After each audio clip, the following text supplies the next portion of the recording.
जय Hind and hello guys, स्वागत है आपका आपके अपने YouTube चैनल ज्ञानदेही होस्ट में। और इस वीडियो में मैं आपको बताने वाला हूं उत्तराखंड लोक सेवा आयोग यानी कि यूकेपीएससी फॉरेस्ट गार्ड भर्ती 2022 के बारे में। एंड साथ ही साथ आपको इस भर्ती के selection process, exam pattern, syllabus, इन सब की जानकारी इसी वीडियो के अंदर दी जाएगी, इसलिए आपको वीडियो को पूरा देखना है। तो आप यहाँ पर जो वीडियो में देख पा रहे हो आपकी यूकेपीएससी की ऑफिशियल वेबसाइट है। आप देख सकते हैं कि इसका अनाउंसमेंट 21 अक्टूबर 2022 को हो चुका है। आप इसका पीडीएफ कैसे डाउनलोड कर पाएंगे वो आप जान लीजिए। अभी आप यहां पर जो वीडियो में देख सकते हो ये हमारी ऑफिशियल वेबसाइट jobsgyan.in है। इसका लिंक वीडियो के डिस्क्रिप्शन में दिया है। जैसे आप ये लिंक ओपन करते तो आपके सामने इस भर्ती की जानकारी यहां पर भी आ जाएगी। आप यहां से भी जानकारी ले सकते हैं और अगर आप नोटिफिकेशन डाउनलोड करना चाहते हैं तो आप यहां पर आएंगे और ऑफिशियल नोटिफिकेशन के ऊपर क्लिक करेंगे। इसके बाद में आपके सामने ये ऑफिशियल नोटिफिकेशन आ जाएगा। तो चलिए दोस्तों शुरू करते हैं। दोस्तों यहां पर अभी जो वीडियो में देख पा रहे हो हमारी ऑफिशियल वेबसाइट jobsgyan.in है। इसका लिंक वीडियो के डिस्क्रिप्शन में दिया है। जैसे आप इस लिंक को ओपन करेंगे तो आपके सामने इस भर्ती की जानकारी आ जाएगी। आप यहां से भी पूरी जानकारी ले सकते हैं और अगर आप नोटिफिकेशन डाउनलोड करना चाहते हैं तो आप ऑफिशियल नोटिफिकेशन के ऊपर क्लिक करेंगे। इसके बाद में नोटिफिकेशन आपके सामने आ जाएगा। आप यहां पर इसको ऑफिशियल वेबसाइट से भी कंफर्म कर सकते हैं। ये यूकेपीएससी की ऑफिशियल वेबसाइट है। आप यहां पर देख सकते हैं कि 21 अक्टूबर 2022 को इसको पब्लिश किया गया है। एंड आप लोग जो फॉर्म भर पाएंगे वो आप 11 नवंबर 2022 तक भर पाएंगे। अब यहाँ पर इसके एलिजिबिलिटी के बारे में पहले हम बात करेंगे, फिर मैं आपको exam pattern and syllabus, selection process, physical test के बारे में डिटेल में जानकारी दूंगा। तो ये जो आपकी इंपोर्टेंट डेट्स है वो आप यहाँ से वेरीफाई कर लीजिए। इसके बाद आप यहाँ पर जानेंगे कि ये जो आपकी भर्ती है वो आपकी 894 पद पर निकाली है, जिसमें कि एससी के लिए 164 पद है, एसटी के लिए 37 पद है, ओबीसी के लिए 126 है, ईडब्ल्यूएस के लिए 94 और यूआर यानी कि जनरल के लिए 473 है। ये पूरी जानकारी आपको यहाँ पर दी गई है। अब बात करते हैं आपके एलिजिबिलिटी के बारे में, यानी कि क्या क्वालिफिकेशन चाहिए अप्लाई करने के लिए। तो आप यहाँ पर आप डिटेल में जानिएगा तो आपको पहले जानने को मिल रहा है कि इसमें सैलरी आपको 21,700 रुपये से लेकर के 69,100 रुपये दी जाएगी, जो कि लेवल 3 की होती है।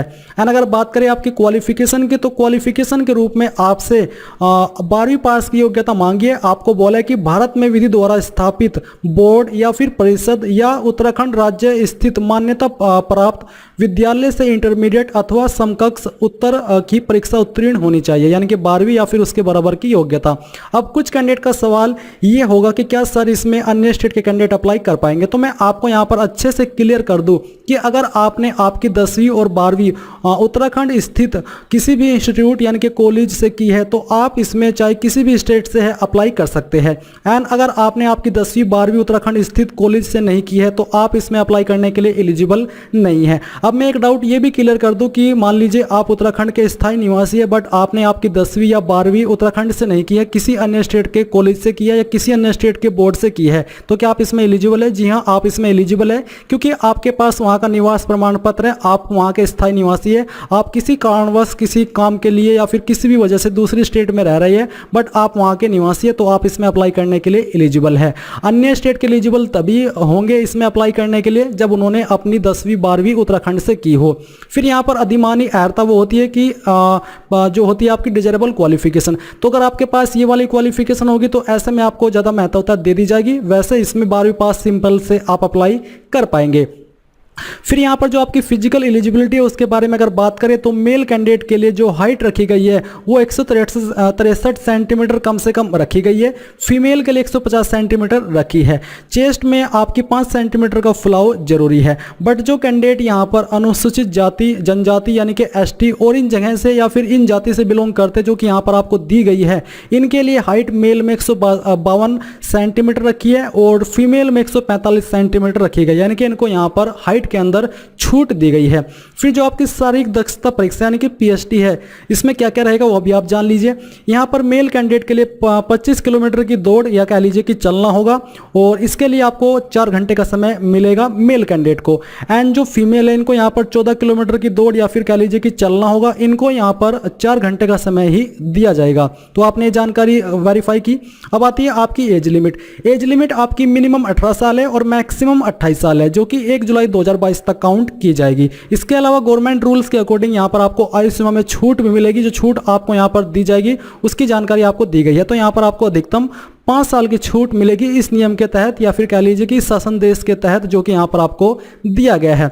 इसके बाद यहाँ पर दोस्तों मैं आपको बता दूं कि इसमें अप्लाई करने के लिए कोई एप्लीकेशन फीस नहीं ली जा रही है। अब यहाँ पर नीचे आते हैं और बात करते हैं आपके सिलेक्शन प्रोसेस के बारे में, यानी कि कैसे आपका सिलेक्शन किया जाएगा, फिर आपका सिलेबस क्या है, एग्जाम पैटर्न क्या है, उसके बारे में अब यहाँ पर आप ऑफिशियली जानकारी जान लीजिए। तो गाइज यहाँ पर आपका फिजिकल टेस्ट भी होगा, जिसके बारे में मैं आपको ऑलरेडी जानकारी दे चुका हूँ। फिर आपका यहाँ पर लिखित परीक्षा भी है, जो कि वस्तुनिष्ठ प्रकार यानी कि बहुविकल्पीय टाइप की होगी, जिसमें कि एमसीक्यू क्वेश्चन होंगे।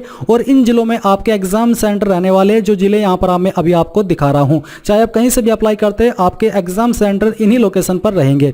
फिर इसके अलावा आपकी जो निगेटिव मार्किंग है वो भी यहाँ पर होने वाली है, यानी कि इसके अंदर आपकी निगेटिव मार्किंग है, तो इसका मतलब यह है कि जो आपके अंदर तुक्का मारने की अद्भुत कला है, आपको उसके ऊपर कंट्रोल रखना होगा, नहीं तो आपको लेने के देने पड़ जाएंगे। आपको यहाँ पर ये बोला कि प्रत्येक पर्सन के लिए 4 विकल्प यानी कि उत्तर है।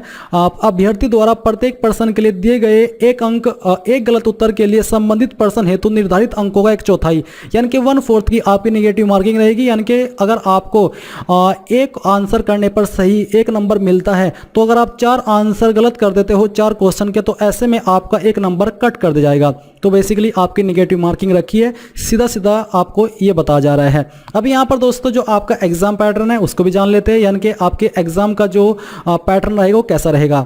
तो गाइज यहाँ पर जो आपका पैटर्न है वो आप देख लीजिए। इसमें आपको बोला है कि वन विभाग के अंतर्गत वन आरक्षी यानी कि फॉरेस्ट गार्ड पद पर चयन हेतु लिखित परीक्षा, जो कि वस्तुनिष्ठ प्रकार की है, उसका पाठ्यक्रम। तो पहला इसमें आपका सब्जेक्ट रहेगा पैटर्न में सामान्य हिंदी। इसमें आपके पर्सनों की संख्या टोटल 20 होगी, उसके लिए आपको 20 नंबर दिए जाएंगे। सेकंड सब्जेक्ट रहेगा आपका सामान्य ज्ञान एवं सामान्य अध्ययन। इससे आपके 40 क्वेश्चन आएंगे, उसके लिए आपको 40 नंबर दिए जाएंगे। ये वो आपके सब टॉपिक है जहां से आपके क्वेश्चन कवर किए जाएंगे, जैसे कि सामान्य बुद्धि परीक्षण और मानसिक योग्यता, इतिहास, भूगोल, राजनीति विज्ञान, अर्थशास्त्र, राज्य, राष्ट्रीय और अंतर्राष्ट्रीय महत्व की समसामयिक घटनाएं, कंप्यूटर की मूलभूत जानकारी, नॉलेज ऑफ कंप्यूटर फंडामेंटल्स। तीसरा सब्जेक्ट रहेगा आपका उत्तराखंड से संबंधित विविध जानकारियां। इससे आपके 40 क्वेश्चन और उसके लिए आपको 40 नंबर दिए जाएंगे। यानी कि कुल आपके एग्जाम के अंदर क्वेश्चन की संख्या 100 होगी और उसके लिए आपको 100 नंबर दिए जाएंगे। फिर यहाँ पर आप डिटेल में आपके सिलेबस को जान लीजिए, जैसे कि जो आपका सामान्य ज्ञान एवं सामान्य अध्ययन है, इसके जो सब टॉपिक से जाने के कहां से आपके क्वेश्चन कवर किए जाएंगे, उसके बारे में आपको यहाँ पर जानकारी दी जा रही है। हिंदी साहित्य का सामान्य परिचय, इसके बारे में आपको बोला है कि उत्तराखंड राज्य एवं NCERT की 10वीं एवं 12वीं कक्षाओं के पाठ्यक्रम के अनुसार इन टॉपिक से आपके एग्जाम के अंदर क्वेश्चन आएंगे, जो कि यहाँ पर आपको टॉपिक्स दिए गए हैं। सामान्य बुद्धि परीक्षण के अंदर कहां से क्वेश्चन आएंगे उसके बारे में आपको बोला है। शाब्दिक मानसिक योग्यता परीक्षण के बारे में आपको जानकारी दी है। इसके अलावा सामान्य ज्ञान एवं सामान्य अध्ययन विषय इतिहास से आपके किन किन टॉपिक से क्वेश्चन आएंगे, उसका डिटेल्ड सिलेबस बेसिकली ये आपके सामने दिया गया है। अगर आप हमारी वेबसाइट के ऊपर आएंगे, जिसका लिंक मैंने वीडियो के डिस्क्रिप्शन में दे रखा है, तो आप यहाँ पर थोड़ा शॉर्ट में जानेंगे, जहां पर आपको जानने को मिलेगा कि मेनली फोकस जो आपका किया जाएगा क्वेश्चन को तैयार करने में, वो जनरल हिंदी में इन टॉपिक्स के ऊपर किया जाएगा, जो कि टॉपिक्स यहाँ पर आपको मेंशन किए गए हैं। जनरल नॉलेज में आपका फोकस इनके ऊपर रहेगा, जैसे कि national international awards, Indian languages, books, script, capital currency, sports, athletics such as essential knowledge. ये आपके वो मेन टॉपिक है जहां से आपके क्वेश्चन आएंगे। जनरल स्टडीज में आपके इन टॉपिक से क्वेश्चन आएंगे, तो यहाँ पर थोड़ा शॉर्ट में आपको बताया है।